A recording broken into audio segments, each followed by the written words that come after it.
Assalamu alaikum dear students, welcome back to my channel. I hope you all are doing well and I hope you all are enjoying my previous videos of matrices and determinants. So our today's topic of discussion is reduced echelon form of matrix. The reduced echelon form of matrix is quite similar to the echelon form of a matrix. There is only one additional rule in the reduced echelon form. So first we will see what are the rules of reduced echelon forms and then we will take different examples. So let's start. So rule number 1 is an m by n matrix A is said to be in reduced echelon form if rule number 1 is matrix is in echelon form.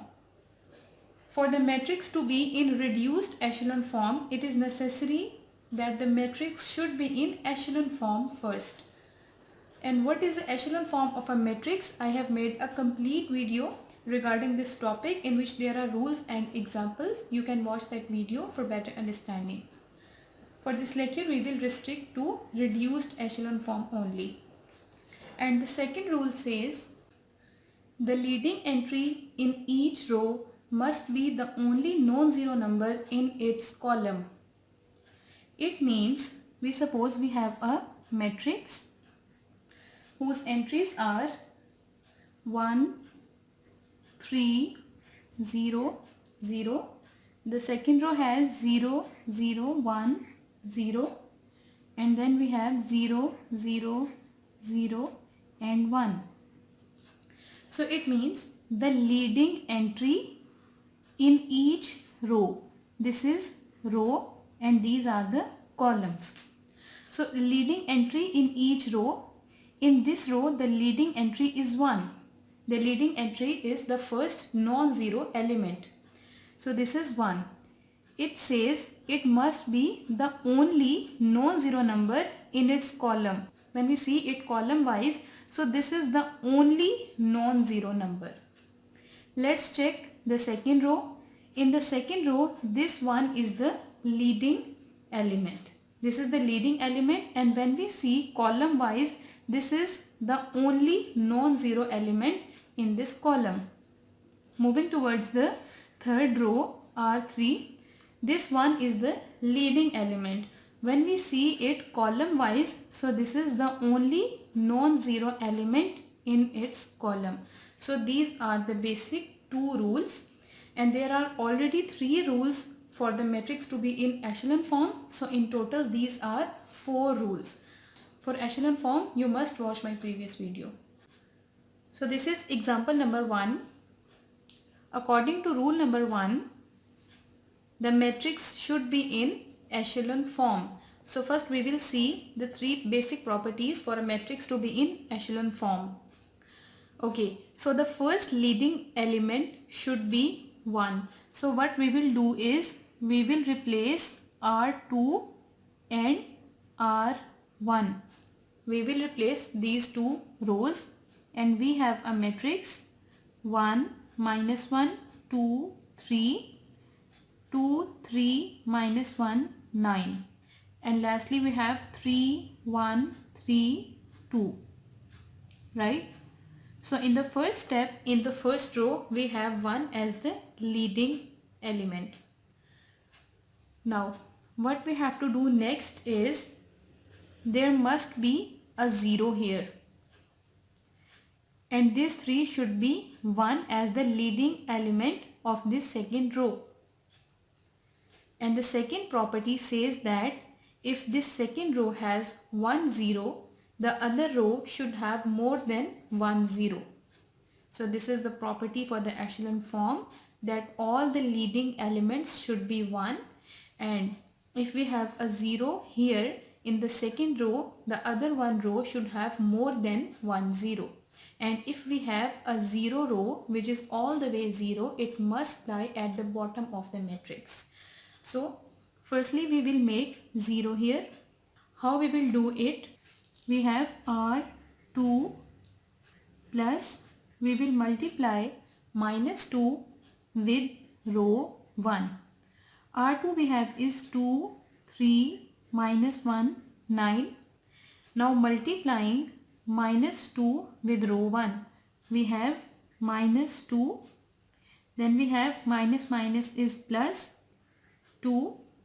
2 times is 4 and 2 3 times is 6.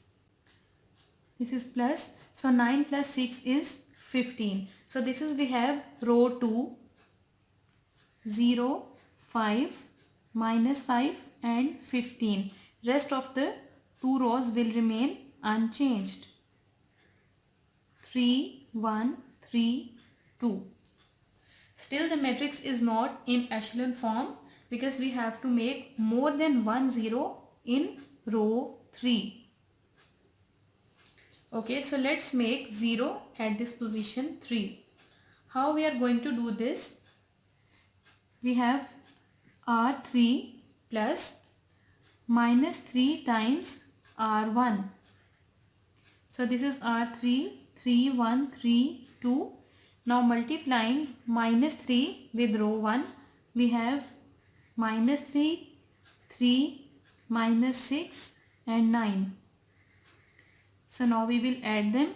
So this is we have 3 minus 3 is 0, 3 plus 1 is 4, 3 minus 6 is minus 3 and 9 plus 2 is 11. So this is row 3, 0, 4, minus 3 and 11, and rest of the 2 rows will remain unaltered.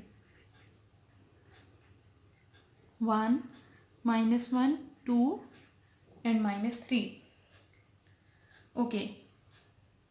Next what we are going to do is, here we have 5. The first non-zero element, which is also called leading element, it should be 1, but this is 5. What we will do is, we will multiply 1 over 5 with row 2. The first row 1, minus 1, 2 and minus 3, and multiplying 1 over 5 with row 2, we have 0, 1 over 5 multiply with 5. This is we have 1, and 1 over 5 with minus 5, this is equals to minus 1. 1 over 5 multiply by 15, this is equals to 3. And the last row is 0, 4, minus 3 and 11. Okay, so now in the first row we have a leading element 1, in the second we have leading element 1, but here we don't have any leading element 1. Also there is again a single 0, but this row should have more than one 0. So what we are going to do is, we will make 0 at this position. So how we are going to make 0 at this position of 4? First we will write the first and second row, 0, 1, minus 1, 3. Now operation we will use is R3 plus multiply minus 4 with this row, because this will become minus 4 plus 4, this will give us 0. So we will multiply with row 2.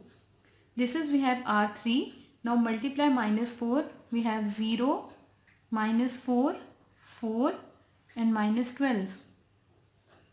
So now we will add them. We have 0, 0, 1 and minus 1. 0, 0, 1 and minus 1. So now the third row has more number of 0 than second row. Also 1 is the leading element in the third row. So now the matrix is said to be in echelon form. First condition is satisfied. The second condition says, the second property is the leading entry in each row must be the only non-zero number in its column. So 1 is the first non-zero element in this column and all the other elements are 0. When we see column 2, we see this 1 is the leading element. It has 1 0. This is not 0. This must be 0. So first we will make 0 at this position. So how we will do it?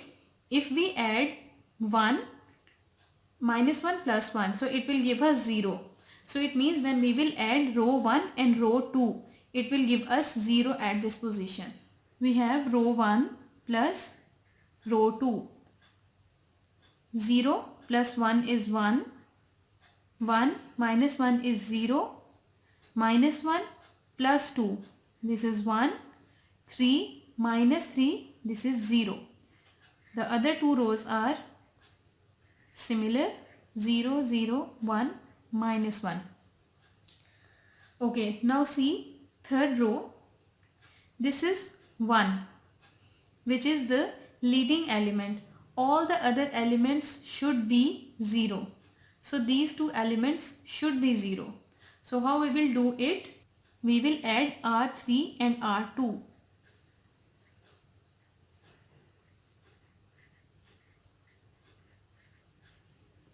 We will add R2 plus R3. So 0 plus 0 is 0. 0 plus 1 is 1. 1 minus 1 is 0. And 3 plus 0 is 3. This is second row. Other two rows will be written in the similar way. 1, 0, 1, 0. Now this is the leading element.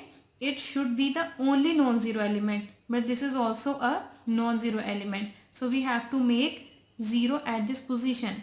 So how we will do it? We will subtract these two rows, R1 and R3. R1 minus R3. So 0, this is R1, 1, 0, 1, 0. This is R3, 0, 0, 1 and minus 1. So we have to subtract. 1 minus 0 is 1, 0 minus 0 is 0, 1 minus 0, 0. This is minus.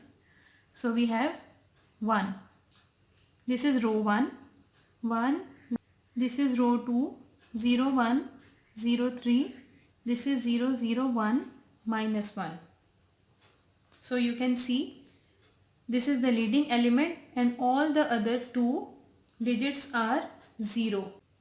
Sorry, this is 2 here because when we add R2 plus R3, so this is minus 1 plus 3, which is equals to 2.